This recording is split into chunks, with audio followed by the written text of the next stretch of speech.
Hello दोस्त, आपका स्वागत है हमारे यूट्यूब चैनल में। आज का सेशन महत्वपूर्ण सेशन होने वाला है क्योंकि आज क्लास 10th के बायोलॉजी चैप्टर नंबर 1 से स्टार्ट करेंगे। ये रिवीजन क्लास है जो कि बोर्ड एग्जाम के लिए अति महत्वपूर्ण क्वेश्चन है। महत्वपूर्ण से महत्वपूर्ण क्वेश्चन हम लेके आए हैं। इस क्लास में आपको फुल रिविजन करने का मौका मिलेगा। तो चलिए आप लोग कमेंट कीजिएगा आंसर। तो चलिए अपना क्वेश्चन शुरू करते हैं। पहला क्वेश्चन, वैसे पौधे जो पोषण के लिए सारी गरी चीज पर आश्रित रहते हैं वे क्या कहलाते हैं? पहला ऑप्शन है परजीवी, मृतजीवी, सुपोषी, परपोषी। आप कमेंट बॉक्स में सही आंसर दीजिए। इस क्वेश्चन का आंसर सही हो जाएगा मृतजीवी, यानी जो सारी गली चीज़ों पर आश्रित रहते हैं वो मृतजीवी होते हैं। तो चलिए अगले क्वेश्चन की ओर चलते हैं। वायुमंडल में CO2 का कितना प्रतिशत है? यहाँ में स्प्रिंटिंग है, यहाँ 2 हो जाएगा, यानी CO2 कितना प्रतिशत है? वायुमंडल में CO2 कितना प्रतिशत है? 0.3%, 0.03%, 0.003%, 0.21%। आप सही ऑप्शन चूज करके कमेंट बॉक्स में आंसर कीजिए।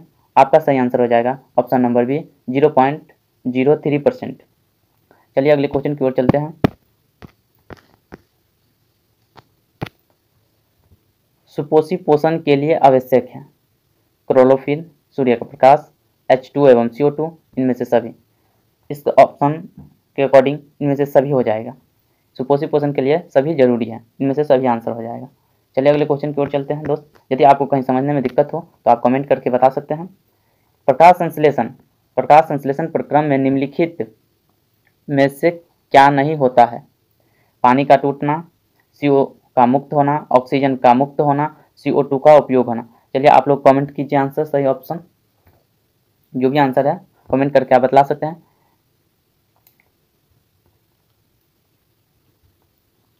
प्रकाश संश्लेषण प्रक्रम में निम्नलिखित में से क्या नहीं होता है? पानी का टूटना, CO का मुक्त होना, ऑक्सीजन का मुक्त होना, CO2 का उपयोग होना। जब प्रकाश संश्लेषण प्रक्रम में कौन नहीं उपयोग होता? CO का मुक्त होना। पानी भी टूटता है, ऑक्सीजन का मुक्त होता है जो हम लोग O2 लेते हैं, और जब प्रकाश संश्लेषण के समय ऑक्सीजन टूटता है यानी मुक्त होता है, और CO का उपयोग होता है, CO2 कार्बन डाइऑक्साइड का उपयोग होता है, तभी तो प्रकाश संश्लेषण हो पाता है। अगले क्वेश्चन की ओर चलते हैं। इसका ऑप्शन हो जाएगा बी नंबर, CO का मुक्त होना। इनमें किसके द्वारा अमीबा भोजन का अंत ग्रहण करता है? उत्पाद, परिवहन, भोजन रसदान, केंद्रक। चलिए आपका ऑप्शन हो जाएगा ऑप्शन नंबर 1 उत्पाद, सही आंसर हो जाएगा। चलिए अगले क्वेश्चन की ओर चलते हैं। ग्रहणी भाग है मुख, गुहा, अमाशय, छोटी आंत, बड़ी आंत। आंसर बतलाइए आप लोग। इसका आंसर हो जाएगा मुख गुहा। ग्रहणी भाग क्या है? मुख गुहा। नहीं, छोटी आंत हो जाएगा। ग्रहणी भाग क्या हो जाएगा? छोटी आंत। ऑप्शन नंबर सी हो जाएगा, ग्रहणी भाग छोटी आंत हो जाएगा। अगले क्वेश्चन की ओर चलते हैं। मनुष्य के आहार नाल की लंबाई करीब 10 मीटर तक होती है, यानी 8 से 9 मीटर, 8 से 10 मीटर, 6 से 10 मीटर, 8 से 16 मीटर। इसका आंसर हो जाएगा 8 से 10 मीटर, ऑप्शन नंबर बी। चलिए अगले क्वेश्चन की ओर चलते हैं। विक की रचनात्मक एवं क्रियात्मक इकाई को क्या कहते हैं? नेफ्रॉन, मूत्रवाहिनी, कोशिका, प्लाज्मा। सही आंसर बतलाइए आप लोग। इसका सही आंसर हो जाएगा विक के जो रचनात्मक या क्रियात्मक इकाई को नेफ्रॉन कहते हैं। आपको कमेंट करके बतलाना है जो नर्वस सिस्टम के रचनात्मक एवं क्रियात्मक इकाई को क्या कहते हैं। उसका आंसर हो जाएगा न्यूरॉन। किडनी का हो जाएगा नेफ्रॉन और नर्वस सिस्टम का हो जाएगा न्यूरॉन। तो चलिए अगले क्वेश्चन की ओर चलते हैं। मनुष्य का प्रमुख श्वसन अंग है गिल्स, नाक, फेफड़ा, ट्रेकिया। इसका आंसर हो जाएगा फेफड़ा। चलिए अगले क्वेश्चन की ओर चलते हैं। सुपोषी पोषण के लिए आवश्यक है क्लोरोफिल, सूर्य का प्रकाश, कार्बन डाइऑक्साइड तथा जल, युक्त सभी। यानी सुपोषी पोषण के लिए आवश्यक है सभी हो जाएगा इसका आंसर। चलिए अगले क्वेश्चन की ओर चलते हैं। कवक में पोषण की कौन सी विधि पाई जाती है? कवक मृतजीवी, सुपोषी, संभोजी, कोई नहीं। इसका आंसर हो जाएगा मृतजीवी। तो चलिए अगले क्वेश्चन की ओर चलते हैं।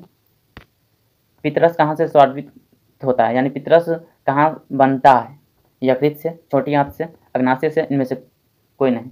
इसका आंसर हो जाएगा यकृत से। यकृत से पितरस बनता है, लेकिन जमा कहाँ होता है? पित्ताशय में जमा होता है। चलिए अगले क्वेश्चन की ओर चलते हैं। सभी हरे पौधे होते हैं सुपोषी, मृतजीवी, परजीवी, इनमें से सभी। आप इसका सही आंसर दीजिए।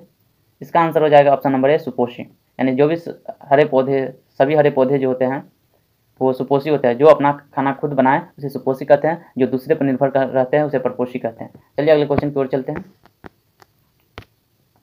इनमें से कौन प्रकाश संश्लेषण अंगक है, यानी प्रकाश संश्लेषण में अंगिक है? पत्ती, स्ट्रोमा, हरित लवक, ग्रेनी। आप लोग कमेंट करके इसका आंसर जवाब दीजिए। इसका आंसर हो जाएगा हरित लवक। अगले क्वेश्चन की ओर चलिए। मनुष्य के शरीर की सबसे बड़ी ग्रंथि है, मनुष्य के जो शरीर में ग्रंथि है वो सबसे बड़ी ग्रंथि के कौन है? लीवर है, अग्नाशय है, अंडाशय है, एड्रिनल है। इसका सही आंसर हो जाएगा लीवर। लीवर जो है हमारे शरीर का सबसे बड़ी ग्रंथि है। तो चलिए अगले क्वेश्चन की ओर चलते हैं। मछली के हृदय में कोष्ठों की संख्या होती है, मछली के हृदय में कोष्ठों की संख्या 2 होती है। चलिए अगले क्वेश्चन की ओर चलते हैं। एक वयस्क मनुष्य के कितने दांत होते हैं, यानी एक वयस्क मनुष्य जो होते हैं उसके कितने दांत होते हैं? तो 32 दांत होते हैं। तो चलिए अगले क्वेश्चन की ओर चलते हैं।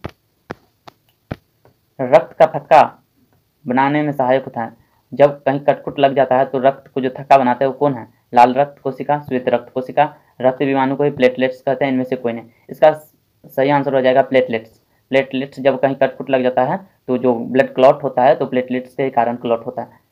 आपको कमेंट करके बताना है, बाहर यदि कट लगता है तो जम जाता है ब्लड, तो प्लेटलेट्स के कारण था। यही अंदर में बॉडी के अंदर ब्लड क्यों नहीं जमता है? इसका सही आंसर हो जाएगा हेपेरिन के कारण। हेपेरिन जो है ना वो हमारे बॉडी में ब्लड को जमने नहीं देता है, यानी क्लॉट नहीं होने देता है। 19 नंबर क्वेश्चन की ओर चलते हैं। मैग्नीशियम पाया जाता है, मैग्नीशियम जो पाया जाता है क्लोरोफिल में, लाल रक्त कण में, वर्ण लवक में, श्वेत रक्त कण में।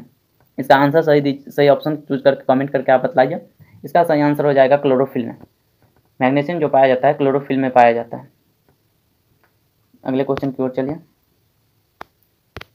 20 नंबर क्वेश्चन है, शरीर में भोजन का पाचन किस प्रकार की अभिक्रिया है? शरीर में जो भोजन पचता है वो किस प्रकार की अभिक्रिया? इसको रटना ही पड़ेगा, इसका कोई ऑप्शन नहीं है, इसका उपचयन हो जाएगा। चलिए अगले क्वेश्चन की ओर चलते हैं। उत्पाद किस में पाया जाता है? इससे पहले भी क्वेश्चन आया था, इसका आंसर हो जाएगा अमीबा में। आज का अंतिम क्वेश्चन चलिए, जो महत्वपूर्ण क्वेश्चन है। पायरुवेट के विखंडन से कार्बन डाइऑक्साइड तथा जल ऊर्जा देता है और यह क्रिया होती है, यानी कार्बन डाइऑक्साइड तथा जल ऊर्जा देता है और यह क्रिया होती है। यह क्रिया जो कहाँ होती है? कोशिका द्रव में, हरित लवक में, केंद्रक में, माइटोकॉन्ड्रिया। यानी जो एनर्जी मिलता है बॉडी में वो जो टूटता कहाँ है, यानी विखंडन मतलब टूटता कहाँ है?